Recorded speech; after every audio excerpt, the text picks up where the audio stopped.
नमस्कार दोस्तों। विवेकानंद के जीवन की एक घटना है जब उन्होंने एक गोरक्षक को अपमानित करके भगा दिया था। इसकी चर्चा भी आगे करेंगे।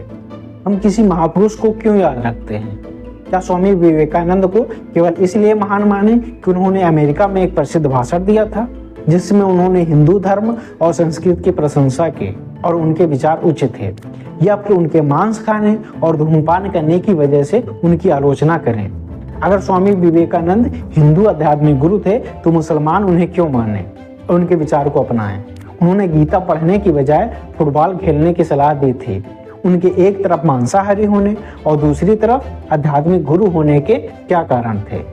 आज के दौर में जहां हर महापुरुष को जाति, धर्म और एक स्थान विशेष से जोड़कर देखा जाता है, तब क्या विवेकानंद को भी ऐसे बांटना चाहिए?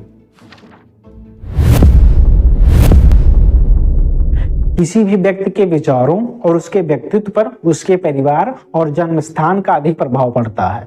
विवेकानंद का जन्म 12 जनवरी 1863 को बंगाल में हुआ था। तब इनका नाम नरेंद्र नाथ दत्त था। भारत में इस दिन को युवा दिवस के रूप में मनाया जाता है। इनके पिता श्री विश्वनाथ दत्त कलकत्ता हाईकोर्ट में एक वकील थे। इनके दादा दुर्गाचरण दत्त संस्कृत और फारसी भाषा के विद्वान थे और 25 वर्ष की आयु में साधु बन गए थे। पारिवारिक माहौल ने इनकी सोच को आकार देने में मदद की। एक तरफ उनके पिता पश्चिम की आधुनिकता से प्रभावित थे तो दूसरी तरफ उनके दादा साधु बन गए थे और उनकी मां धार्मिक प्रवृत्ति की थी। इससे उनका झुकाव तर्कवाद और अध्यात्म की तरफ बना रहा। वह एक उत्कृष्ट छात्र थे। उन्होंने हर उस चीज को पढ़ा जिसमें उनकी रुचि थी, चाहे वह दर्शन, विज्ञान, इतिहास, धर्म या साहित्य हो। वह भगवत गीता, रामायण, महाभारत, उपनिषद और वेदों जैसे सभी प्रकार के धार्मिक ग्रंथों के भी शौकीन पाठक थे। उन्होंने एशियाई संस्कृति में प्रचलित और गहराई से व्याप्त जातिगत मतभेदों के खिलाफ विद्रोह किया। स्वामी विवेकानंद 1884 में ब्रह्म समाज में शामिल हुए, जो 1828 में राजा राम मोहन राय द्वारा बनाया गया था। इस संगठन का योगदान जातिगत बुराइयों को दूर करने और महिला उत्थान में अधिक रहा। विवेकानंद राजा राम मोहन राय से अधिक प्रभावित थे। उनका मानना था कि पश्चिमी तकनीक और आर्थिक विकास को भारत में भी लाना चाहिए। उन्होंने सभी प्रकार के धार्मिक और अंधविश्वासों का विरोध किया। उनका मानना था कि सामाजिक और राजनीतिक आधुनिकीकरण धार्मिक सुधार के दायरे में ही शामिल है। इससे विवेकानंद में तर्क का अधिक विकास हुआ। समाज की बुराइयों को दूर करने की जरूरत महसूस हुई, लेकिन कुछ समय बाद ब्रह्म समाज से भी वो निकल गए क्योंकि उसमें पश्चिम की अंग्रेजी कल्चर को कुछ ज्यादा ही महत्व दिया जा रहा था। वे शुरुआत के जिस कंडीशन से गुजरे थे, जब 1884 में उनके पिता की मौत हो गई थी, तो उनका विश्वास भगवान से उठ गया था। जब कोई मिलता और अध्यात्म की बात करता तो उससे पूछते थे कि क्या आपने भगवान को देखा है, तो उन्हें टाल मटोल वाले उत्तर मिलते थे।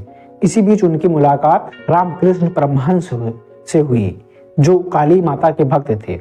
उनसे भी पूछा कि क्या आपने भगवान को देखा है, तो उन्होंने कहा हाँ मैंने देखा है। जिस तरह आप मेरे सामने बैठे हैं ऐसी ही नजदीकी से देखा है। फिर विवेकानंद उनके साथ समय बिताने लगे। 1886 में रामकृष्ण परमहंस की मौत हो गई। इसके बाद विवेकानंद ने दूर दूर की यात्राएं की, लोगों के रहन सहन और विचारों को जाना। इससे इन्हें भारतीय समाज और लोगों के कल्चर की जानकारी मिली। लोगों के बीच भेद देकर इन्हें समझ आया कि इन कुरीतियों को, इन बुराइयों को खत्म करने के लिए नए भारत का निर्माण करना होगा। इसके लिए उन्होंने लोगों को शिक्षित करना शुरू किया। युवाओं को प्रेरित करने के लिए उन्होंने उठो, जागो और लक्ष्य की प्राप्ति तक मत रुको का नारा दिया। साल 1893 में अमेरिका के शिकागो में सर्वधर्म सम्मेलन का आयोजन किया गया। विवेकानंद इसमें भारत की तरफ से शामिल हुए थे। विवेकानंद को शिकागो भेजने का पूरा खर्च मद्रास के राजा ने उठाया था। सर्वधर्म सम्मेलन में अपने भाषण की शुरुआत विवेकानंद ने मेरे प्रिय अमेरिकी भाइयों और बहनों के साथ की। इसमें बोलते हुए उन्होंने कहा कि मैं दुनिया की सबसे पुरानी संत परंपरा और सभी धर्मों की जननी की तरफ से आप सभी को धन्यवाद देता हूँ। सभी जातियों और संप्रदायों के लाखों करोड़ों हिंदुओं की तरफ से आपका आभार व्यक्त करता हूँ। उनका पूरा भाषण सुनकर वहां मौजूद सभी लोग बहुत प्रभावित हुए। अगले दिन न्यूयॉर्क हेराल्ड ने लिखा कि विवेकानंद सम्मेलन में सबसे बुद्धिमान वक्ता हैं और इसे देश में मिशनरियों को भेजना बेवकूफी है। इसके बाद विवेकानंद 4 साल तक पश्चिमी देशों की यात्रा करते रहे। साल 1894 में न्यूयॉर्क में उन्होंने वेदांत सोसाइटी की स्थापना की। नवंबर 1895 में वे एक आयरिश महिला से मिले जिनका नाम मार्गरेट एलिजाबेथ था। आगे जाकर यही भगनी निवेदिता के नाम से जानी गई। 1897 में भारत लौटकर विवेकानंद ने भारत के कई शहरों में अपने लेक्चर्स दिए। उन्होंने लोगों को धर्म का सही अर्थ समझाया और जातिगत भेदभाव खत्म करने के लिए लोगों से अपील की। इस काम को वे मिशनरी तरीके से करना चाहते थे, जिसके लिए उन्होंने 1 मई 1897 में रामकृष्ण मिशन की स्थापना की। विवेकानंद ने ही जमशेद टाटा को भारत में साइंस रिसर्च इंस्टीट्यूट खोलने को प्रेरित किया था। मात्र 39 साल की उम्र में 4 जुलाई 1902 को विवेकानंद की मृत्यु हो गई। विवेकानंद ने हमेशा देश और देशवासियों के विकास के लिए काम किया। उन्होंने बच्चों को शिक्षित करने पर बल दिया। विवेकानंद ने अंग्रेजी की बजाय स्थानीय भाषा में शिक्षा दिए जाने पर जोर दिया। वे चाहते थे कि बच्चों को किताबी शिक्षा की बजाय आचरण और संस्कारों की शिक्षा भी दी जानी चाहिए। इसमें कोई संदेह नहीं कि स्वामी विवेकानंद की शिक्षाओं ने न केवल युवाओं को बल्कि पूरे समाज को प्रेरित किया। उन्होंने एक राष्ट्र के रूप में भारत की एकता की सच्ची नींव रखी। उन्होंने हमें सिखाया कि इतनी सारी विविधता के बावजूद कैसे एक रहा जाता है। वह पूर्व और पश्चिम की संस्कृति के बीच एक आभासी पुल का निर्माण करने में सफल रहे। उन्होंने भारत की संस्कृति को शेष विश्व से अलग करने में महत्वपूर्ण भूमिका निभाई। विवेकानंद खाने के बहुत शौकीन थे। खाने में उनकी दिलचस्पी का अंदाजा इस बात से लगाया जा सकता है कि वेद और वेदांत पर कोई किताब खरीदने से कहीं पहले उन्होंने किस्तों पर फ्रेंच कुकिंग की एक इंसाइक्लोपीडिया खरीद ली थी। गांधी जी की तरह वो भी बकरी का दूध पिया करते थे। उन्हें मांस खाने से भी कोई परहेज नहीं था। उनके पसंदीदा भोजन में मछली भी शामिल था। इसको लेकर काफी विवाद भी होता रहा है, लेकिन मेरा मानना है कि मांस या कुछ और खाना या ना खाना व्यक्तिगत पसंद की बात होती है। कोई इसलिए अच्छा नहीं होता कि वो शाकाहारी है, कोई इसलिए बुरा नहीं होता कि वो मांसाहारी है। किसी का खान पान और रहन सहन उसके समाज से प्रभावित होता है। विवेकानंद बंगाली थे और बंगाल का प्रमुख खाना मछली चावल होता है। बंगाल में कुछ पूजा ऐसी भी होती है जिसमें भगवान को मछली चढ़ाया जाता है। इसके साथ ही ये भी सत्य है कि सत्य और ज्ञान प्राप्ति के बाद जीवन के आखिरी दिनों में उन्होंने मांसाहार का त्याग कर दिया था और सात्विकता को चुना था। स्वामी विवेकानंद और गोरक्षा के प्रचारक के बीच एक दिलचस्प संवाद हुआ, जिसे शरद चंद्र चक्रवर्ती ने बांग्ला भाषा में कलमबंद किया था। एक दिन एक व्यक्ति गोरक्षा के लिए विवेकानंद से मदद लेने आया तो उससे उन्होंने इस बारे में लंबी चर्चा की। इस बीच विवेकानंद ने गोरक्षा से पूछा कि मध्य भारत में इस समय भयानक अकाल पड़ा है।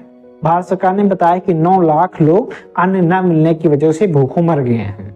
क्या आपकी सभा समिति अकाल के इस दौर में कोई सहायता देने का काम कर रही है? तो प्रचारक ने कहा कि हम अकाल आदमी को सहायता नहीं करते। यह सभा तो सिर्फ गौमाताओं की रक्षा करने के उद्देश्य से स्थापित की गई है। विवेकानंद ने फिर कहा कि आपकी नजरों के सामने देखते देखते इस अकाल में लाखों लाख मनुष्य मौत के मुंह में समा गए। पास में बहुत सारा पैसा होते हुए भी क्या आप लोगों ने एक मुट्ठी अन्न देकर इस भयानक अकाल में उनकी सहायता करना अपना कर्तव्य नहीं समझा? तो प्रचारक ने कहा कि नहीं, यह लोगों के कर्मों का फल है। पाप की वजह से ही अकाल पड़ा है। जैसा कर्म होगा वैसा ही फल मिलता है।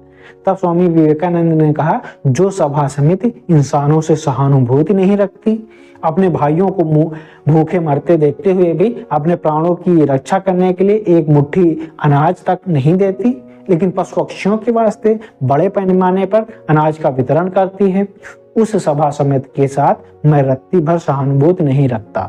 इन जैसों से समाज का कोई विशेष उपकार होगा इसका मुझे विश्वास नहीं है। इस तरह कर्म की दुहाई देने से जगत में किसी काम के लिए कोशिश करना तो बिल्कुल बेकार साबित हो जाएगा। पशु पक्षियों के लिए आपका काम भी तो इसी में आएगा। इस काम के बारे में भी तो बोला जा सकता है कि गायें जो हैं, वो माताएं हैं, अपने अपने कर्मफल की वजह से ही कसाईयों के हाथ में पहुंच जाती हैं और मारी जाती हैं। इसलिए उनकी रक्षा के लिए कोई कोशिश करना बेकार की बात है।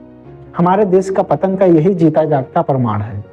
तुम्हारे हिंदू धर्म का कर्मवाद कहाँ जाकर पहुंचा है? मनुष्य होकर जिसका मनुष्य के लिए दिल नहीं दुखता है तो क्या वे मनुष्य हैं?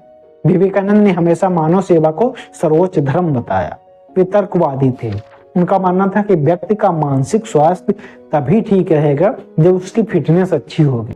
इसके लिए उन्होंने कहा था कि 1 घंटा गीता पढ़ने की जगह 1 घंटा फुटबॉल खेलना ज्यादा फायदेमंद है।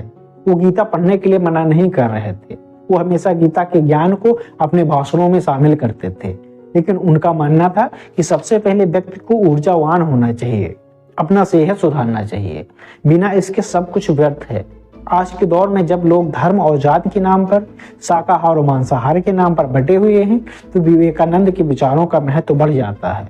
कोई व्यक्ति केवल इसलिए नहीं महान होता कि उसने महान काम किए हैं, बड़े काम किए हैं, बल्कि इसलिए महान होता है कि उसके विचार किस हद तक लोगों के लिए आज भी प्रासंगिक हैं, जिनके नाम से लोगों का एकता का एहसास। जब जब विभाजनकारी शक्ति हावी हो तो उस व्यक्ति के विचार लोगों में अपनापन लाए तो वो महान होता है। ऐसे शख्स की कोई जाति और धर्म नहीं होता। इन्हीं में से एक विवेकानंद थे। धन्यवाद, नमस्कार।